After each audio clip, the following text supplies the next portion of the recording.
بتبدأ القصة من نيويورك وبالتحديد في 28 يونيو 1969 في نادي ستون وول، واللي كان متجمع فيه مجموعة من الشواذ لا يتعدوا 300 شخص. هجمت شرطة الولاية النادي الليلي لاعتقالهم، لكن وعلى غير العادة فوجئت الشرطة بالمقاومة، الأمر اللي دفع قوات الشرطة لطلب المساعدة.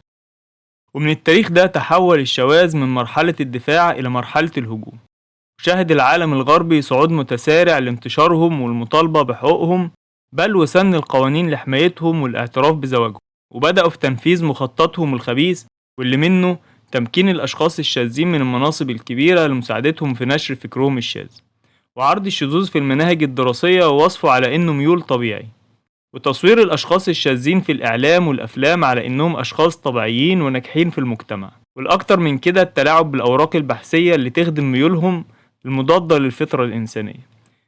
ففي أوائل التسعينات ظهرت دراسة بحثية ادعت إن الشذوذ يأتي نتيجة لعوامل وراثية أو خلل في الهرمونات، وطبعا الدراسة دي بتخلق نوع من التعاطف مع الشواذ على أساس إنهم مغلوب على أمرهم وفعلهم خارج عن إرادتهم. بس الحقيقة العلمية الثابتة واللي أظهرتها دراسة اتنشرت 2019 في مجلة نيتشر، وكانت الدراسة نتيجة لتحليل الحمض النووي لأكتر من 500,000 شخص من الشواذ في أمريكا وبريطانيا. بتأكد الدراسة إن أسباب الشذوذ عوامل خارجية، بمعنى آخر سلوك نفسي مكتسب، والعوامل الخارجية دي زي البيئة والعوامل النفسية والعوامل الاجتماعية. وفي آخر الفيديو هنقف مع كل عامل من العوامل دي ونعرف إيه اللي المفروض نعمله لحماية أولادنا. واستمر الضغط على الدول للاعتراف بالشذوذ، فأول اعتراف بالأسرة الشاذة كان في هولندا في سنة 2001، وحاليا في 27 دولة بتعترف بحقوق الشواذ وتبنيهم للأطفال، بل وتعاقب من ينكر فعلهم ويتعدى على حريتهم. أظن كده ما بقاش عندك شك إن الموضوع مدروس ومخطط ليه، وبتتصرف ملايين بل مليارات لتحقيق أهدافهم ومخططهم. فتحولهم من 300 شخص مطاردين إلى أن وصلوا لاعتراف 27 دولة بيهم ما كانش وليد الصدفة، والضغط مازال مستمر على باقي الدول العربية والإسلامية للاعتراف بيهم. تعال نعرف مين أكبر الداعمين ليهم من المشاهير ورجال الدين ومؤسسات صناعة الأفلام، وإيه هي أشهر الأفلام اللي بيتم إقحام الشذوذ فيها، وكمان أكبر الداعمين ليهم من البراندات والمنتجات العالمية والشركات العالمية. الداعمين من المشاهير ورجال الدين، والرئيس ترامب واللي أطلق حملة عالمية لوقف تجريم الشذوذ. Dear President, I will do everything in my power to protect our LGBTQ citizens from the violence and oppression of a hateful foreign ideology. والرئيس بايدن واللي وقع قانون يحمي زواج الشواذ. You are loved. You are heard. You are understood. And you belong.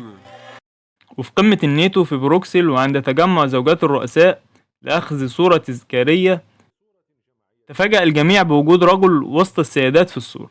يتفاجأ الجميع بأن هذا الرجل هو زوج رئيس وزراء لوكسمبورغ، ومن أشهر رجال الدين الداعمين للشذوذ البابا فرانسيس، اللي أعلن دعمه للشواذ بل وحقهم إن يكون ليهم مجتمع خاص يتمتعوا فيه بالحرية.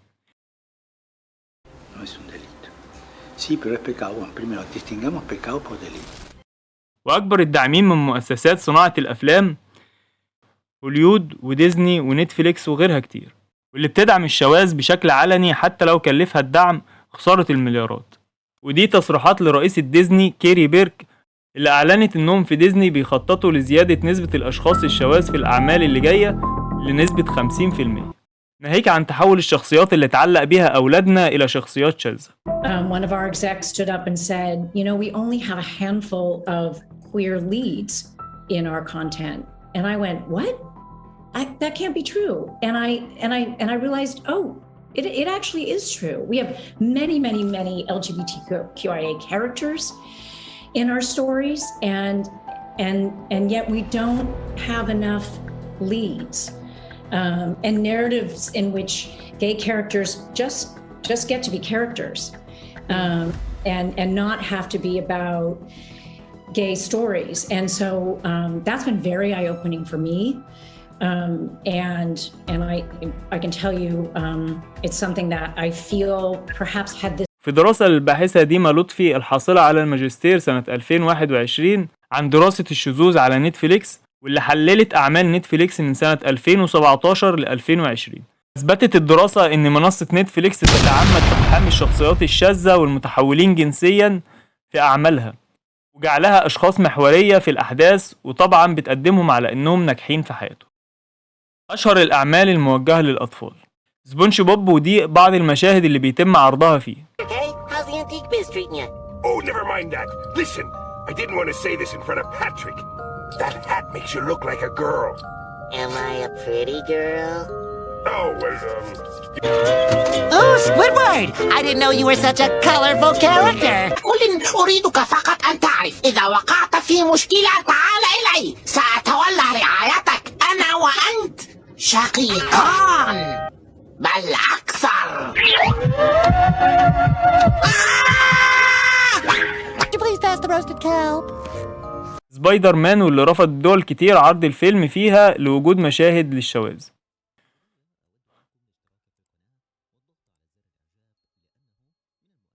وباز يطير، واللي أنتجته ديزني في 2021 وخصصت ميزانية 200 مليون دولار للترويج للفيلم، وتم فيه عرض مشاهد لشخصيات شاذة، الأمر اللي دفع 14 دولة منع عرض الفيلم، وطلبت بعض الدول من ديزني حذف المشاهد الشاذة، لكن الطلب تم رفضه. وصل الأمر حتى للألعاب اللي بيلعبها أولادنا، ودي عينة من الألعاب اللي بيتم فيها إقحام ألوانهم وأعلامهم داخل الألعاب.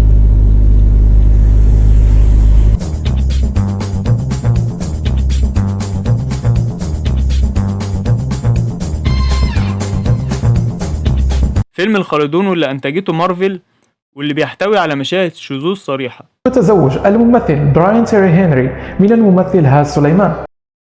وتم حظر الفيلم في الكثير من دول العالم، منها السعودية والكويت وقطر والبحرين وعمان، حتى إن الشذوذ والتحول الجنسي ظهر في بعض الأعمال العربية، وهنبقى نعمل حلقة عنه بإذن الله.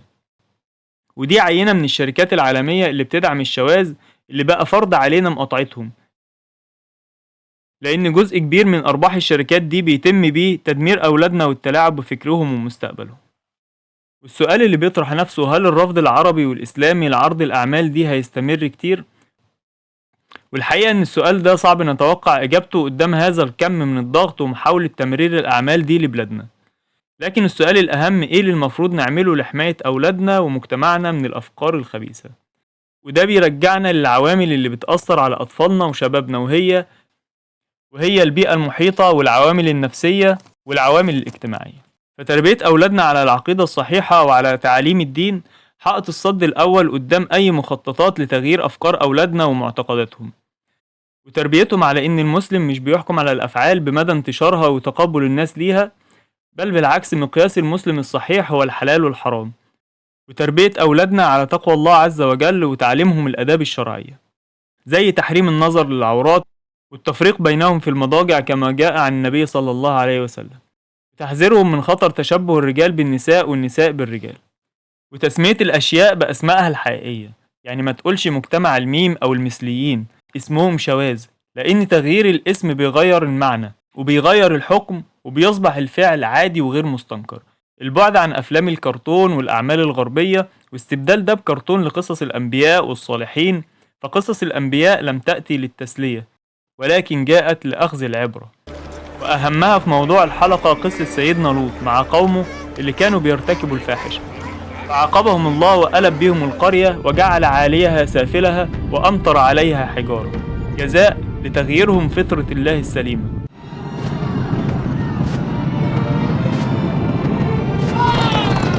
فرفع الجميع حتى بلغ بهن عنان السماء، حتى سمعت الملائكة أصوات ضيافهم ونباح كلابهم، ثم قلبها عليهم فجعل عاليها سافلها. وذكرت بعض النظريات التربوية إن من أسباب الشذوذ ضعف دور الأسرة في التربية النفسية في مرحلة الطفولة، كمعاملة الأولاد على إنهم بنات ومعاملة البنات على إنهم أولاد. إنك تنادي البنت باسم ولد، أو تمدح تصرفاتها اللي بتشبه تصرفات الأولاد، أو ترضى بلبسها لملابس تشبه ملابس الأولاد. وكذلك الأمر بالنسبة للذكور، حتى لو كان الأمر على سبيل الهزار. رب ابنك إن في أعمال للرجال ما ينفعش يقوم بيها البنات، وربي بنتك على إن في أعمال للبنات لا يقوم بها الرجال، وإن لكل من الذكر والأنثى طبيعته ولا غنى لواحد منهم عن الآخر. ومن أهم العوامل اللي بتأثر برضه في تربية وتنشئة الأطفال إظهار الخلافات الزوجية للأولاد، لأن ده بيعمل حاجز نفسي من الجنس الآخر. قرب من أولادك واعرف مشاكلهم وما تسيبهمش فريسة للأفكار المضللة. وبعد كل العرض ده يفضل سؤال محتاج لإجابة: مين المستفيد من غرس أفكار الشذوذ في العقل الواعي واللاواعي لأطفالنا وشبابنا، ومن تنشئة جيل بلا دين ولا مبادئ ولا أخلاق؟ هل هم اللي بيسوقوا لدين جديد وهو دين اللادينية المتجرد من كل الالتزامات والضوابط، ولا البناؤون الأحرار في سعيهم لجعل العالم خالي من الدين وتعاليمه، ولا مجموعة خفية تدير العالم وتعمل على تحقيق نظرية المليار الذهبي؟ مستنيين إجابتكم في التعليقات وكمان اقتراحاتكم عن موضوعات للحلقات الجاية. دمتم في أمان الله.